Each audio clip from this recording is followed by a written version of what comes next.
Hello मेरे भाइयों, कैसे हैं आप सब दोस्त। उम्मीद करता हूँ सब दोस्त बढ़िया होंगे, मज़े में होंगे। तो आज की क्लास के लिए सब भाई मेरे रेडी हैं। तो जीके जीएस की आप सभी भाइयों को जैसे मालूम है अपनी सीरीज़ जो है वो चल रही है सुपर 20 नाम से। ठीक है।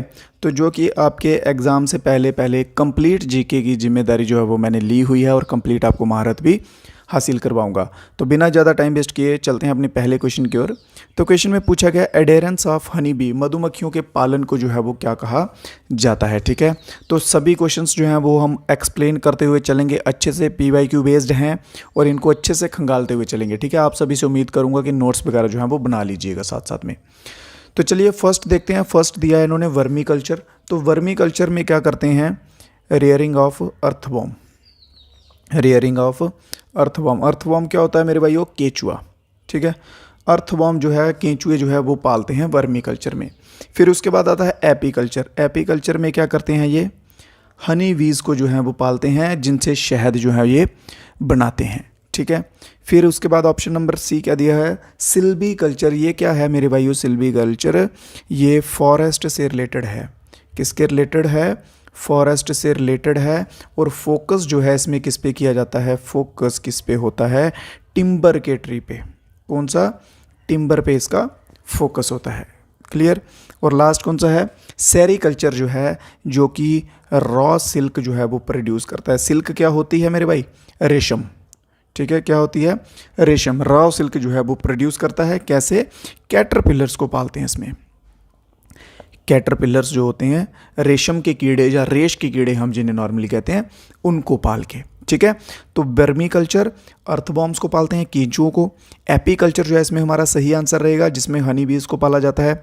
सिल्वी कल्चर ये फॉरेस्ट के रिलेटेड होता है मेरे भाई, इसमें टिम्बर का जो ट्री होता है उसमें मेनली फोकस्ड रहता है। और सेरी कल्चर जो है ये आ जाएगा किसके रिलेटेड, ये आ जाएगा सिल्क के रिलेटेड। नेक्स्ट क्वेश्चन देखते हैं। Who was the chairperson of first parliament of independent India. ठीक है।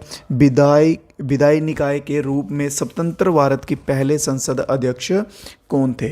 यहाँ पे किसकी बात की गई है मेरे भाइयों, पहले अध्यक्ष की, चेयरपर्सन की। चेयरपर्सन कह लीजिए, स्पीकर कह लिए लोकसभा का। ठीक है, सॉरी लेजिस्लेटिव बॉडी का। क्लियर है। तो क्या आंसर रहेगा हमारा, जीवी मावलांकर जो है बिल्कुल सही आंसर रहेगा। अगर इनके फुल नेम की बात की जाए तो गणेश वासुदेव। गणेश वासुदेव मावलांकर जो है इनका फुल नेम है। अगर इसके सिवा क्वेश्चन क्या बनता है, एक दो और क्वेश्चन बनते हैं टाइप पे, वो बनते हैं कॉन्स्टिट्यूएंट असेंबली पे। किस पे बनते हैं, कॉन्स्टिट्यूएंट असेंबली के मेंबर्स पे। ठीक है। तो पूछा जाता है क्वेश्चन कि फर्स्ट टेम्परेरी जो है, फर्स्ट टेम्परेरी चेयरपर्सन जो है वो कौन थे कॉन्स्टिट्यूएंट असेंबली के। तो इसमें हमारा क्या आंसर रहेगा, सच्चिदानंद जी। सच्चिदानंद सिन्हा जो है ये फर्स्ट टेम्परेरी चेयरपर्सन थे कॉन्स्टिट्यूएंट असेंबली के। और अगर बात कर ली जाए परमानेंट की, परमानेंट के मेरे भाइयों अगर बात कर ली जाए तो डॉक्टर राजेंद्र प्रसाद, डॉक्टर राजेंद्र प्रसाद जो है बिल्कुल सही आंसर रहेगा।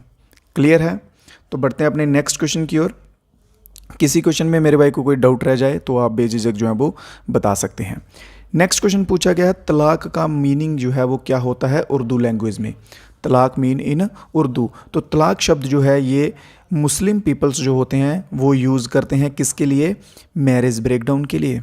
किसके लिए, मैरिज ब्रेकडाउन के लिए। जैसे नॉर्मली इंग्लिश में इसका शब्द होता है डाइवोर्स। ठीक है।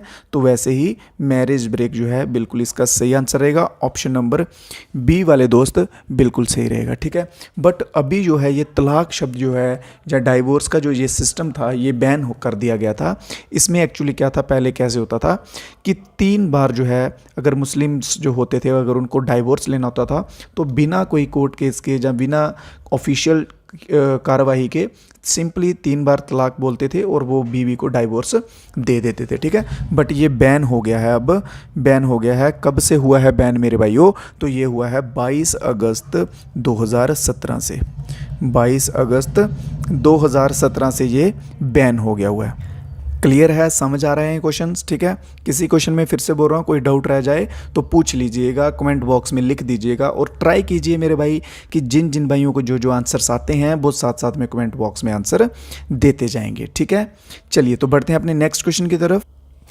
Who started the permanent settlement in Bengal and Bihar in 1793।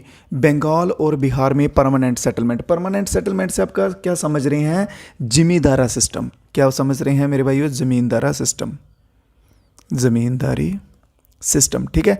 ज़मींदारी system जो है बेसिकली आप कह सकते हैं ये किसने स्टार्ट किया था? बिहार और बंगाल में। ज़मींदारी सिस्टम में क्या था कि जो भी किसान भाई थे हमारे, जो भी पीजेंट्स थे उस टाइम पे, उनको एक लैंड ऑफ पीस दे दिया जाता था और जिससे उनको फिक्स अमाउंट ऑफ मनी, क्या दिया जाता था? Fix amount of money, fix amount of money जो है वो पे करते थे किसको? कंपनी को। कंपनी कौन सी कंपनी? ब्रिटिशर्स की जो कंपनी थी, ब्रिटिशर्स को पे करते थे वो एनुअली, ठीक है, सालाना पे करते थे। एक चीज़ मैं आपको बता दूं, मैं आपको फिर से विश्वास दिला देता हूं, जीके जीएस जो है हम पूरी तरह से अच्छे से कवर करने वाले हैं मेरे भाइयों। स्टार्टिंग से जुड़ जाओ, अगर आप अभी भी जुड़े हो स्टार्टिंग से क्लासेस देखना शुरू कर दो। एक एक चीज़ जो है हम लास्ट पॉइंट तक अच्छे से कवर करते हुए चलेंगे और आपको, आपसे मेरा प्रॉमिस है कि आपको कोई शिकायत जो है वो जीके जीएस में नहीं रहेगी, ठीक है। बाकायदा अगर आप अच्छे से पढ़ते हैं, ध्यान लगा के पढ़ते हैं और जो मैं पढ़ा रहा हूँ उसको अच्छे से रिवाइज करते हैं, ठीक है। तो बात कर रहे हैं यहाँ पे जिम्मेदारा सिस्टम की। तो मेरे भाई जिम्मेदारा सिस्टम जो है ये किसके द्वारा लाया गया था? परमानेंट सेटलमेंट हम जिसे कह सकते हैं। तो क्या आंसर रहेगा इसमें? कॉर्नवालिस। ऑप्शन नंबर ए जो है बिल्कुल सही आंसर रहेगा। उसके सिवा देखिए एक और नाम है, डलहौजी करके नाम है। डलहौजी जो है ये किसके लिए जाना जाता है? Doctrine of labs. Doctrine of labs करके जो है इसके लिए जो है डलहौजी जो है वो जाना जाता है। इसमें एक्चुअल में था क्या? इसमें इन्होंने क्या बिल पारित किया था कि अगर कोई राजा है उसका अगर सगा बेटा होगा तो वही जो है आगे राज्य संभालेगा। अगर किसी राजा का आगे सगा बेटा जो है वो नहीं है, अगर उसने अडॉप्ट किया है कहीं से, या किसी का लिया है, या चचेरा बेटा है, या ऐसा कुछ कह लो, तो वो जो सारी ज़मीन है, सारा जायदाद राज्य है, वो किन के अंडर आ जाएगा? ब्रिटिशर्स के अंडर आ जाएगा। इसकी एग्जाम्पल हमें देखने को क्या मिलती है? रानी लक्ष्मीबाई। रानी लक्ष्मीबाई कहते हैं ना, खूब लड़ी मर्दानी वो तो झांसी वाली रानी थी। तो वो जो है वो इन्हीं की एग्जाम्पल है, ठीक है। क्योंकि रानी लक्ष्मीबाई का भी जो बेटा था वो कहा जाता था कि ये इनका सगा बेटा नहीं था, तो इसलिए रानी लक्ष्मीबाई इनके खिलाफ हुई थी। उसके सिवा एक और ऑप्शन है, हेस्टिंग करके है, ठीक है, वेरिन हेस्टिंग करके। तो हेस्टिंग किस नाम से जाना जाता है? ये फर्स्ट गवर्नर जनरल रहा है। क्या रहा है ये? First governor general of India. First governor general of India रहा है हेस्टिंग, ठीक है। और लॉर्ड कैनिंग जो है, एल कैनिंग जो है, ठीक है, लॉर्ड वॉर्ड नहीं कहेंगे हम इनको, कैनिंग जो है, कैनिंग क्या रहा है मेरे भाइयों? जल्दी से इसका बता दीजिए। तो फर्स्ट वाइसरॉय ऑफ इंडिया। ये चीज़ मैं समझ सकता हूँ कि इसमें से क्वेश्चंस आते हैं, बट बहुत से बच्चे जो है कंफ्यूज हो जाते हैं, ठीक है, क्योंकि ये पूछते हैं first governor general, first viceroy, ठीक है, last governor general, last viceroy. तो ये सब आपको टाइम के साथ साथ कवर कर दूंगा। अभी देख लो, फर्स्ट गवर्नर जनरल कौन है? हेस्टिंग है। फर्स्ट वाइसरॉय कौन है? कैनिंग है। लास्ट गवर्नर जनरल भी लिख लीजिए, लास्ट जो है वो कौन है? माउंटबेटन है। कौन सा है? सॉरी, लास्ट वाइसरॉय है। माउंटबेटन क्या है? वाइसरॉय, माउंटबेटन, ठीक है। तो माउंटबेटन जो है क्या, वो लास्ट वाइसरॉय है। क्लियर है सभी दोस्तों को? नेक्स्ट क्वेश्चन देखते हैं। What term describe the fragmentation of white light into its component colour? Simple सी भाषा में अगर आपको समझाऊं तो splitting of white light. White light जो है उसकी जब स्प्लिटिंग होती है, स्प्लिट क्या होता है? फैलना, ठीक है। उसे जो है उसके कंपोनेंट कलर में जब एक वाइट लाइट आके फैलती है तो उसे हम सिंपली क्या कहते हैं? बेसिक सा चीज़ बताया आपको। रुको, नहीं समझ आया तो घबरा क्यों रहे हो, मैं हूँ यहाँ पे, ठीक है। ये मान लो एक प्रिज्म है। क्या है? एक प्रिज्म है ग्लास का। ग्लास का ही होता है प्रिज्म, ठीक है। तो ये यहाँ से गई हमारी वाइट लाइट, ध्यान से समझो, ये गई वाइट लाइट, ठीक है। तो ये क्या होता है? आगे जाके ये फैल जाती है। 1 2 3 VIBGYOR, विवग्योर बनता है। क्या बनता है मेरे भाई? विवग्योर बनता है। VIBGYOR, ठीक है। ये बनता है। अब वी से कौन सा कलर बनता है, ये आगे ना वाइट लाइट जब एक ग्लास के प्रिज्म से पास होती है तो इसके आगे कलर्स में डिफरेंट बिखर जाती है, तो जिसे हम क्या कहते हैं, डिस्पर्शन कहते हैं। तो जो आंसर है इसका वो डिस्पर्शन रहेगा। अब आगे कॉन्सेप्ट को समझो। अब वी से होता है वायलेट, आई से इंडिगो, वी से ब्लू, ग्रीन, येलो, ऑरेंज और रेड। ठीक है, जो कलर जो है सबसे ऊपर होगा उसकी वेवलेंथ सबसे ज़्यादा होगी। कि क्लियर है, जो कलर सबसे ऊपर होगा उसकी वेवलेंथ सबसे ज़्यादा होगी, जो सबसे नीचे होगा उसकी लीस्ट वेवलेंथ होगी। क्या होगा, लीस्ट वेवलेंथ, सबसे कम वेवलेंथ होगी। क्लियर है, डाउट क्लियर हो गया। इस पे वेवलेंथ पे भी क्वेश्चन आते हैं कि किस कलर की जो है सबसे ज़्यादा वेवलेंथ होती है, तो रेड जो है हमारा आंसर सही रहेगा। अगर रेड के बाद का पूछ लिया जाए तो ऑरेंज जो है बिल्कुल सही रहेगा, ऑरेंज के बाद येलो और सबसे लीस्ट वायलेट की। इस तरह से याद कर लीजिए, VIVGYOR,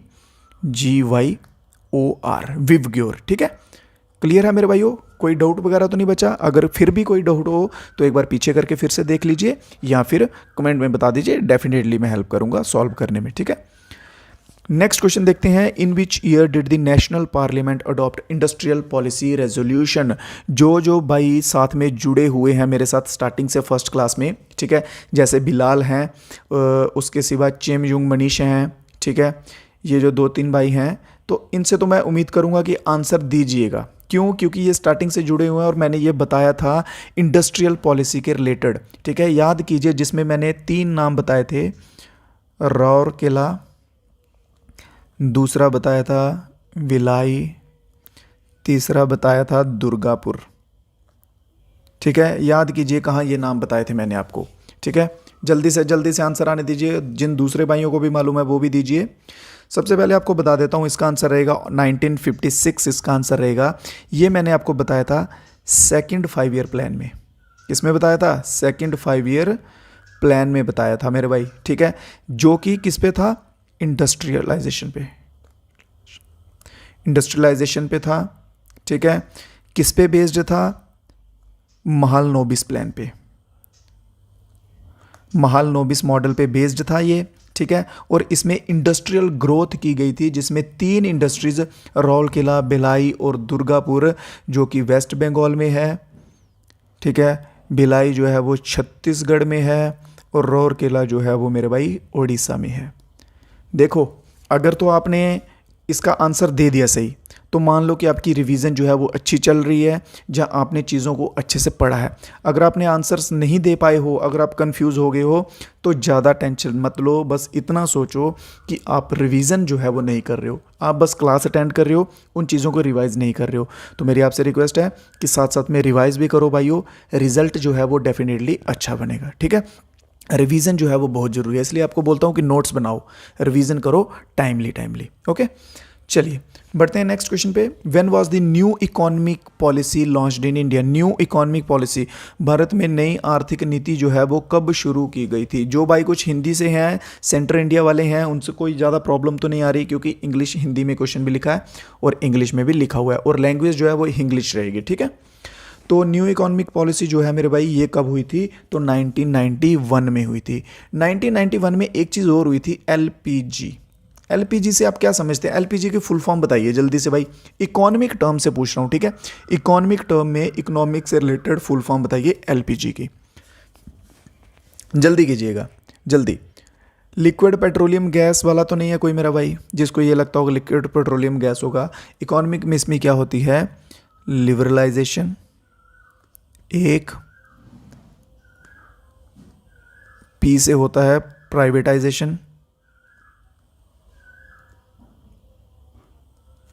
और जी से होता है ग्लोबलाइजेशन।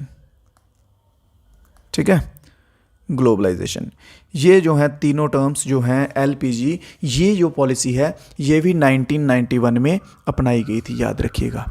क्लियर, 1991 में ये पॉलिसी जो है ये भी इंट्रोड्यूस की गई थी, और इसका मेन ऑब्जेक्टिव जो था वो क्या था, न्यू इकोनॉमिक पॉलिसी की बात कर रहा हूँ, इसका मेन ऑब्जेक्टिव था ग्लोबलाइजेशन।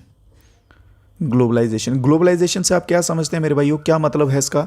ग्लोबलाइजेशन का मतलब है कि ग्लोब, पूरे संसार में ट्रेड करना, इंपोर्ट एक्सपोर्ट करना, सभी देशों के साथ रिश्ते अच्छे बनाना। ठीक है, आना जाना लगा रहे, इंपोर्ट एक्सपोर्ट चलता रहे। क्लियर, तो बढ़ते हैं अपने नेक्स्ट क्वेश्चन की ओर। When fat and oil are oxidized, they become dash and change their order and taste. Question को समझिएगा, बड़ा मज़ेदार क्वेश्चन है, हमारी डेली लाइफ में यूज़ होता है, बट हम जो है वो आप कह सकते हैं कि इग्नोर कर सकते हैं, जहाँ हमने ध्यान नहीं कभी दिया होगा। ठीक है, देखिए इन्होंने क्वेश्चन में सिंपल पूछा है, जब फैट और ऑयल जो है वो ऑक्सीडाइज्ड होते हैं। ऑक्सीडाइज से क्या मतलब है कि जब हवा के कांटेक्ट में आते हैं, ऑक्सीजन के कांटेक्ट में आते हैं, तो उनका जो है वो ऑर्डर होता है फ्रेगनेंस, या स्मेल कह सकते हैं, और फ्रेगनेंस और टेस्ट जो है वो चेंज हो जाता है। ठीक है, तो उन्हें हम जो है वो क्या कहते हैं? एसिडिक आप सभी को पता है, अम्ल, बेसिक, क्षार, ठीक है, बीटर, कड़वा। एक रैन एसिड जो ये वर्ड है नया, इसका क्या मीनिंग होता है? अब आप बोलोगे भाई इसका सर बता दीजिए, इसका क्या मीनिंग है? तो यही तो यो मेरे भाई है आंसर है। ठीक है, रैन एसिड हो जाता है वो। रैन एसिड अब एग्जाम्पल से समझाता हूँ आपको मेरे भाई, अच्छे से समझ आएगा। ये एक चिप्स का पैकेट है, ठीक है, ये एक चिप्स का पैकेट है, इसमें इतनी ही चिप्स होती हैं ना, आधी चिप्स होती हैं, और आधा जो है ये गैस होता है। कौन सा गैस होता है ये बताओ जल्दी से? नाइट्रोजन गैस होता है। कौन सा गैस होता है? नाइट्रोजन गैस होता है। चिप्स जो है वो फैट भी होता है उसमें और ऑयल भी होता है, क्योंकि फ्राइड होती हैं। ठीक है, तो अगर फ्राइड हो गई ऑयल में तो नॉर्मली फैट भी होगा। इतनी सी चीज़ समझते हैं। नाइट्रोजन इसलिए होती है गैसेस में क्योंकि ये रिएक्ट नहीं करती। क्या करती है? ये रिएक्ट नहीं करती ऑयल और फैट के साथ, इसलिए इसको इसमें डालते हैं और ये जो है लंबे टाइम तक, लॉन्ग टाइम तक रहती हैं। अब आपको इसके ऑपोजिट करके देखो, चिप्स को उसके पैकेट में से निकाल के बाहर रख दो हवा में, और आप देखोगे कि क्या बोलते हैं मुझे, सिल्ला हो जाना, सिल्ली सिल्ली, ठीक है, बीच में नमी आ जाती है उनके बीच में। अगर आप वैसे करके देखो, इनके बीच में नमी आ जाएगी और थोड़ी देर बाद जो है वो आप चिप्स नहीं खा पाओगे, उनमें थोड़ी स्मेल आने लगेगी, या उनका टेस्ट अलग होगा, जिससे हमें क्या हो सकती है? फूड पॉइजनिंग हो सकती है, हम बीमार पड़ सकते हैं। एग्जाम्पल के लिए एक बर्गर ले लो, एक बर्गर है, ठीक है, अगर आप बर्गर ऑन टाइम खा लेंगे तो बढ़िया है। अगर आप उसको 2-4 घंटे रख दो बाहर, तो उसका टेस्ट जो है, उसकी स्मेल जो है वो अलग हो जाएगी। ठीक है, तो इस प्रोसेस को हम क्या कहते हैं? रैंसिड जो है, इस प्रोसेस को हम कहते हैं। उम्मीद करता हूँ सभी भाइयों को क्वेश्चन ये समझ आ गया होगा। अगर समझ आ गया तो एक बार सभी दोस्त जो हैं वीडियो को लाइक कर दीजिए, और जो कुछ हमारे साथ दोस्त नए हैं वो चैनल को सब्सक्राइब भी कर दीजिएगा। ठीक है, और अपने और दोस्तों के साथ भी आगे शेयर करते रहे करें वीडियो को। तो देखते हैं अपना next question. What is the maximum duration limit with in which Rajya Sabha can pass the money bill? एक मनी बिल होता है भाई, जो कि राज्यसभा को पास करना होता है। करना होता है मतलब करना ही होता है, करना ही पड़ेगा। ठीक है, लोकसभा से पहले वो पास हो जाता है, फिर उसके बाद राज्यसभा में आता है, और राज्यसभा को वो करना ही पड़ता है। राज्यसभा ना तो वो रिजेक्ट कर सकती है, रिजेक्ट भी नहीं कर सकती भाई, ठीक है, और अमेंड भी नहीं कर सकती। अमेंड का क्या मतलब होता है? अमेंडमेंट, जैसे हम पढ़ते हैं ना, चेंज करना, तो अमेंड भी नहीं कर सकती, रिजेक्ट भी नहीं कर सकती, उसको करना ही करना पास। तो उन्होंने पूछा भाई कितने दिनों में पास करना है उसको, तो आप बोलेंगे सर ऑप्शन नंबर बी सही लग रहा है, 14 दिनों के अंदर अंदर, 40 डेज के अंदर अंदर जो है राज्यसभा को वो बिल पास करना होता है। बिल्कुल सही आंसर। नेक्स्ट क्वेश्चन देखते हैं। In ancient India wrestling was most famously known as? प्राचीन भारत में रेसलिंग जो है उसे किस नाम से जाना जाता था? तो मल्ला युद्धा जो है बिल्कुल सही आंसर रहेगा, ऑप्शन नंबर बी। ठीक है, मल्ला युद्धा। अगर कुछ मेरे भाई हिंदी वाले हैं तो मल्ल क्रीड़ा, ठीक है, मल्ल क्रीड़ा। जो कुछ डिफ़िकल्ट वर्ड होंगे ना, जहाँ जो कह सकते हैं आप थोड़े अलग लगेंगे, तो वो मैं ट्राई करूँगा हिंदी वाले भाइयों को भी बता दिया करूँगा। नेक्स्ट क्वेश्चन देख लो। How many parts are there in the constitution of India? Constitution of India में कितने पार्ट्स हैं? ठीक है, तो कॉन्स्टिट्यूशन ऑफ इंडिया देखो, इस क्वेश्चन को अपडेट कर लो। पहले जो है वो कितने थे? 22 थे। अभी करंटली कितने हैं? अभी हो गए हैं 25। ठीक है, अभी मेरे भाइयों अभी करंटली कितने हैं? 25 जो है वो पार्ट हो गए हैं। आपको 6 पार्ट्स तक मैं करवा चुका हूँ, लास्ट पीछे की क्लासेस में पार्ट 6 तक करवा चुका हूँ, जो कि आता था स्टेट के पास। ठीक है, यहाँ तक करवा चुका हूँ, अब 6 से लेके आगे करवाऊँगा आपको 12 तक। ठीक है, जल्दी से लिख लो, नोटबुक निकाल लो, 1 मिनट। अब आगे करवाऊँगा आपको 7, 8, 9, 10, 11, 12। इसलिए मैं आपको बोल रहा हूँ कि जो चीज़ें एक बार हम पीछे करेंगे ना, उनको आगे नहीं करेंगे। ठीक है, तो रेगुलर रहो क्लासेस में, रेगुलर। ठीक है, सभी करो। तो देखिए जो 7 है ना, ये 7 जो है ये पूछा नहीं जाता। क्यों? क्योंकि ये जो है 7 ये री अपील्ड है। री अपील्ड है, ठीक है। और इसमें आता है आर्टिकल 238, तो ये पूछा नहीं जाता। इसमें सेकंड बी कैटेगरी स्टेट्स करके कुछ ऐसा करके है, ठीक है, बी टाइप की स्टेट्स जो है इसमें डालते हैं, तो ये पूछा नहीं जाता। ये री अपील्ड है तो ये बनता भी नहीं है, आप इसे कह सकते हैं कि ये खारिज हो गया है। बात करते हैं 8 की। 8 में क्या आता है? The union territories, the union territories. बात करते हैं 9 की, तो 9 में क्या आता है? दी पंचायत, पंचायत आता है 9 में। तो जैसे 9 जो है 9 में आ गया पंचायत, फिर 9A भी आता है मेरे भाई। कौन सा आता है? 9A भी आता है। रुको कलर चेंज कर लेता हूँ यार, ऐसे बहुत ही खसट फसट हो जाएगी। 9A जो है, 9A में क्या आता है? देखो जगह कम है, मैं बोलता हूँ, ठीक है, बोलो, लिख लो आप। म्यूनसिपैलिटीज़ आता है। फिर 9B भी है, इसमें क्या आता है? कोऑपरेटिव सोसाइटीज़ आती हैं, ठीक है। यार ये जगह का थोड़ा प्रॉब्लम है इसलिए ये ऐसा कर दिया, ठीक है, तो लिख लो आप सभी। तो इसके सिवा हम बात करते हैं और कौन से आगे 10 की, तो 10 में आता है शेड्यूल। अरे यार ये कलर कौन सा आ गया? पिंक कलर से लिखते हैं, आप सभी के फेवरेट कलर से। Schedule and tribal area, schedule and tribal area आएगा 10th में, ठीक है। फिर 11th जो है, 11th में आएगा relation between union and states, ठीक है, संघ और राज्यों के बीच के रिलेशन। और फिर जो 12th है हमारा फाइनल, उसमें आएगा फाइनेंस, प्रॉपर्टी और कॉन्ट्रैक्ट। कॉन्ट्रैक्ट लिख लीजिए, सूट्स लिख लीजिए साथ में, ठीक है। ये जो है अभी ये 6 आर्टिकल्स जो हैं ये याद कर लीजिए। ओ सॉरी, शेड्यूल जो है वो याद कर लीजिए। भाई मैं क्या बोल रहा हूँ, मेरा दिमाग कहाँ जा रहा है। पार्ट्स, ठीक है, जो आगे के 6 पार्ट्स हैं इनको याद कर लीजिएगा। 7 जो है इसको बिल्कुल पढ़ने की ज़रूरत नहीं है। 8 में जो है यूनियन टेरिटरीज आएंगी, 9 में पंचायत आएगा, 9A में म्यूनसिपलिटीज़ आएगा, 9B में आएगा कोऑपरेटिव सोसाइटीज़, 10 में आएगा शेड्यूल एंड ट्राइबल एरियाज़, 11 में आएगा relation between union and state, और 12 जो फाइनल है फाइनेंस, प्रॉपर्टी, कॉन्ट्रैक्ट और सूट्स जो है वो इसमें आ जाएगा, ठीक है। तो चलते हैं अपने नेक्स्ट क्वेश्चन की ओर। Where is the forest research institute located? Forest research institute, वन अनुसंधान संस्थान जो है वो कहाँ पर स्थित है मेरे भाई? तो देहरादून, देहरादून बिल्कुल सही आंसर हो जाएगा। देहरादून वालों धूम मचा दो।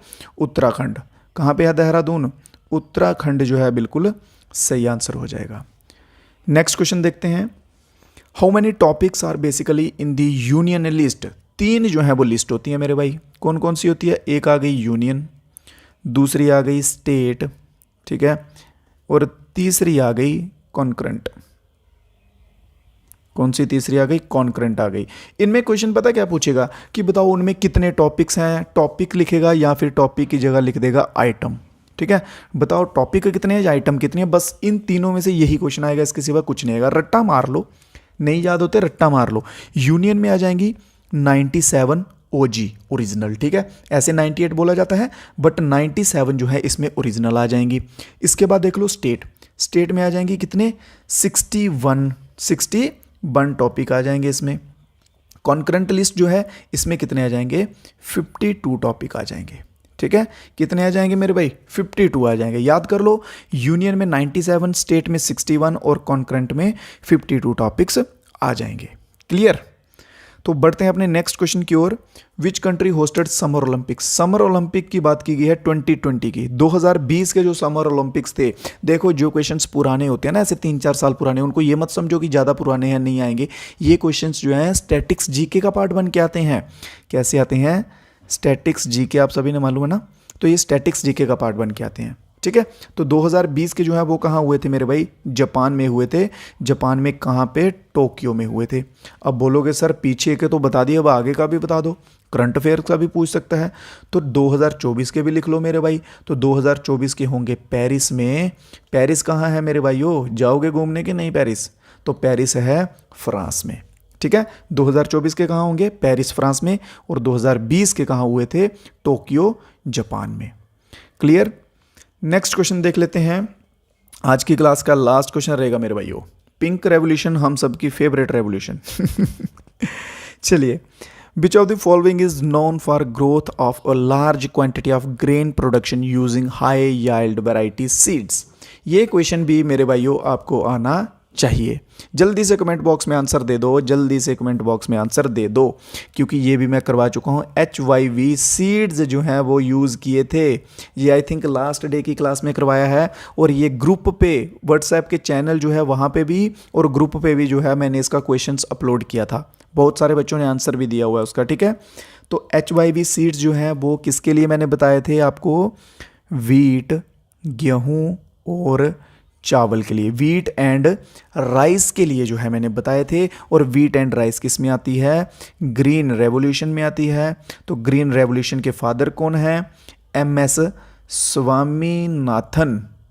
स्वामीनाथन जो है ये इसके फादर हैं। फिर इसके सिवा वाइट रेवोल्यूशन वर्गीस कुरियन, ठीक है, वर्गीस कुरियन जो है इसके फादर हैं, और ये आती है मिल्क के रिलेटेड।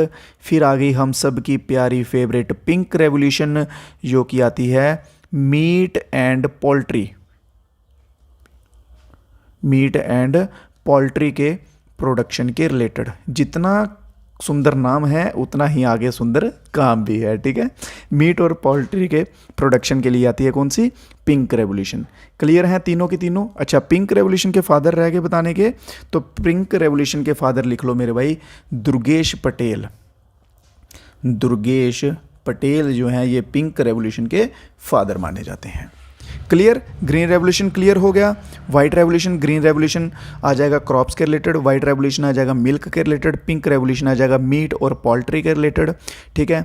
ग्रीन रेवोल्यूशन के इनको याद पता कैसे किया करो, देखो अभी आपने एक क्वेश्चन पढ़ लिया ना, आंखें बंद करो एकदम से, फास्ट रिपीट करो, ठीक है। उन क्वेश्चंस को रिपीट करो, आंसर को रिपीट करो, जैसे जल्दी जल्दी ग्रीन का पढ़ा, वाइट का पढ़ा, पिंक का पढ़ा, फिर इनके फादर्स पढ़ लिए कौन कौन हैं, फिर इनमें काम क्या होता है, तो इस तरह से याद होते हैं। और एट द एंड आप सभी दोस्तों से मेरी एक जो है वो सलाह है, एक अपील है कि मेरे भाइयों रिवीजन करो। क्या करो, रिवीजन करो मेरे भाइयों। बस ये मोस्ट इंपॉर्टेंट चीज़ जो है वो यही है। पढ़ते सभी हैं यार, देखो एग्ज़ाम आएगा ना, कोई भी एग्ज़ाम देना होगा, सभी बच्चे पढ़ेंगे, मेहनत करेंगे, बहुत मेहनत करेंगे, हार्ड वर्क करेंगे, बट वो मार कहाँ से खाएंगे, रिवीजन से। एग्ज़ाम में बैठेंगे, दिमाग खुजाएंगे, सर याद तो किया था यार, सर ने पढ़ाया था, बट ये आ क्यों नहीं रहा दिमाग में, क्यों नहीं आ रहा है, क्योंकि रिवाइज़न नहीं किया है, ठीक है। तो रिवीजन पे जो है वो फोकस करो। वीकली एक बार, हफ्ते में एक बार पक्का रिवीजन करो, पक्का। पक्का किसे बोलते हैं, पक्का वाला रिवीजन करो, ठीक है।